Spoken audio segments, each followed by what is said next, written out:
The diagram you're seeing here makes a very important argument about hydrogen mobility, and it does it in a way that doesn't blame hydrogen as a molecule or as a technology, but instead looks at the system it entered. Hydrogen didn't fail everywhere. It failed in consumer vehicles.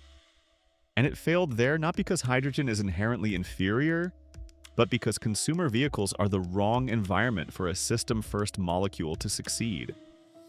When we look at mobility through a systems lens, market fit matters more than efficiency arguments, more than range comparisons, and more than emissions claims. Technologies don't succeed everywhere. They succeed where the system they require already exists or can be built rationally. Hydrogen entered the suburban personal mobility market, which is one of the hardest markets for a system-first molecule to survive. The diagram helps us understand why. We start on the left side of the image. The label reads consumer vehicles, mismatch, and the visual shows a familiar suburban image. Single-family homes, driveways, garages, and personal cars parked out front. This is not accidental. It places hydrogen into the default mental model of how most people interact with cars today, privately, individually, and with decentralized usage. And right away, this creates a mismatch. Consumer vehicles operate in decentralized environments. Charging or refueling happens everywhere. No two drivers use infrastructure the same way. They fill up at random times in random places and in unpredictable patterns. This decentralization is the first issue for hydrogen mobility, because hydrogen infrastructure is not designed for decentralization. It is designed for centralization. Hydrogen wants to behave like industrial fuel, not consumer fuel.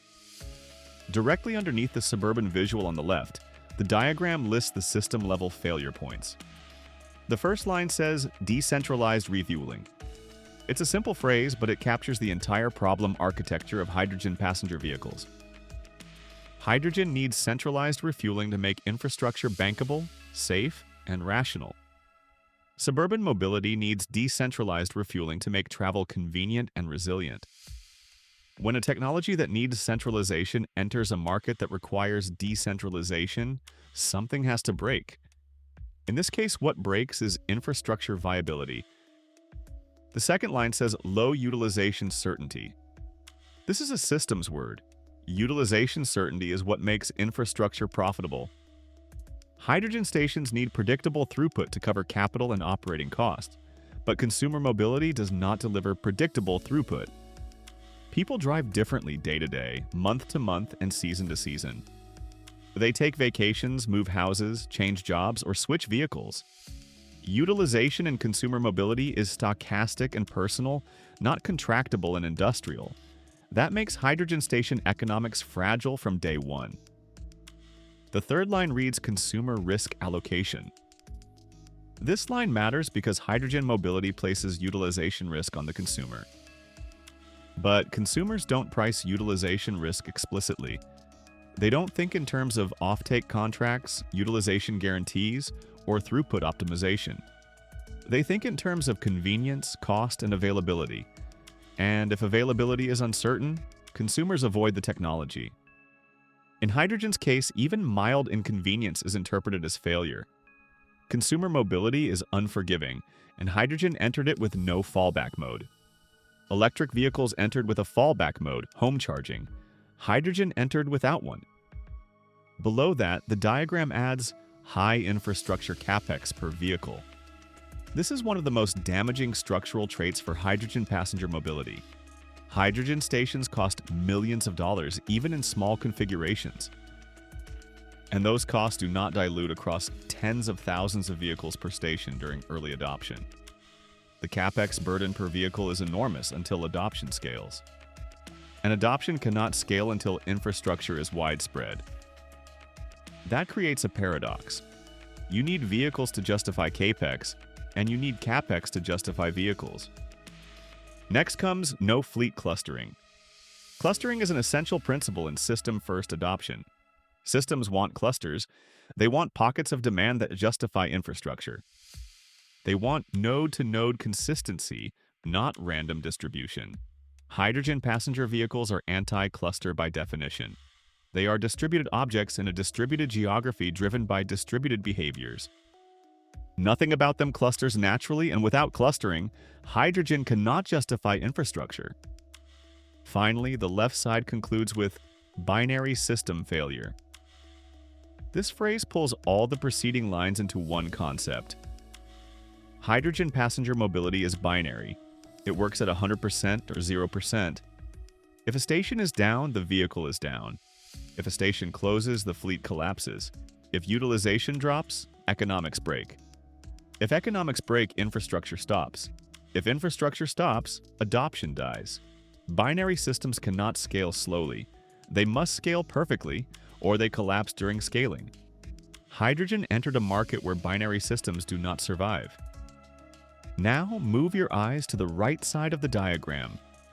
Here the label reads, Industrial and Fleet Mobility Match. Immediately the visual changes. Instead of garages and suburbs, you see a hydrogen refueling depot surrounded by industrial assets. A port crane, a ship, a plane, rail cars, and an industrial plant in the background. This visual shift reflects the environments hydrogen is designed for. Industrial environments are centralized, predictable, clustered, and contractible. They are the opposite of suburban environments, and that difference in environment changes everything. Beneath the industrial visual, the system traits are listed. The first line says, centralized refueling. This fixes the very problem hydrogen faced on the left side. Instead of hundreds of refueling nodes spread across a city, industrial hydrogen systems rely on a handful of high-throughput nodes positioned where they are needed. Centralization makes hydrogen stations economically and logistically viable. It concentrates utilization, which concentrates revenue, which pays for capex. The second line reads, predictable utilization. Predictability is the lifeblood of infrastructure finance. Industrial fleets follow schedules, not whims. Trains, planes, ships, and long-haul trucks operate on timetables and duty cycles. They generate consistent demand. Consistency justifies infrastructure. Infrastructure justifies financing. Financing justifies scale. Hydrogen mobility needs predictability, and fleets deliver it. Next comes clustered fleet operations. Clustering is the answer to hydrogen's scaling paradox. If sufficient vehicles are located near sufficient infrastructure, utilization becomes bankable. Industrial fleets cluster by default. Mining trucks cluster at mines, port equipment clusters at ports, rail clusters at depots, trucks cluster at logistics hubs. Clustering is what turns hydrogen distribution from science into economics. Below that is industrial offtake and contracts.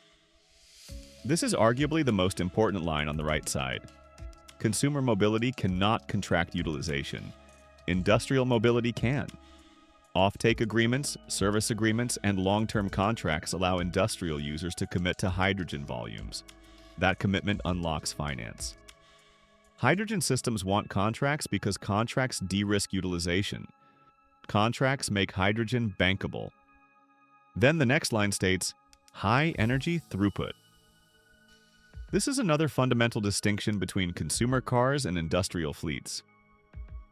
Consumer vehicles have low throughput relative to infrastructure needs. Industrial fleets have high throughput. High throughput means stations earn revenue faster. Faster revenue means lower payback time. Lower payback time means infrastructure scales. High throughput is the nutrient that hydrogen infrastructure needs. Below that is the phrase infrastructure rationality. This phrase captures the entire right-side logic in two words. Infrastructure rationality is about building assets where they make sense from a logistical, financial, and utilization standpoint. Hydrogen infrastructure is rational in ports, depots, and terminals. It is irrational in driveways, suburbs, and retail parking lots. Rational systems scale. Irrational systems stall. The final trait on the right says bankable demand. Banks do not lend against hype. They lend against contracts, offtake, utilization, throughput, and risk-adjusted cash flow. Industrial mobility can provide all five. Consumer mobility provides none of them. That is why hydrogen never got financing traction in the passenger vehicle space. It wasn't a technical rejection, it was a banking rejection. Banks saw no utilization certainty, and infrastructure without utilization certainty cannot be financed without perpetual subsidies. At the bottom of the diagram, you see the synthesis band. It reads, "Hydrogen is a system-first molecule. Choose system-first markets." This line transforms the entire discussion from a battle of technologies into a discussion of market fit.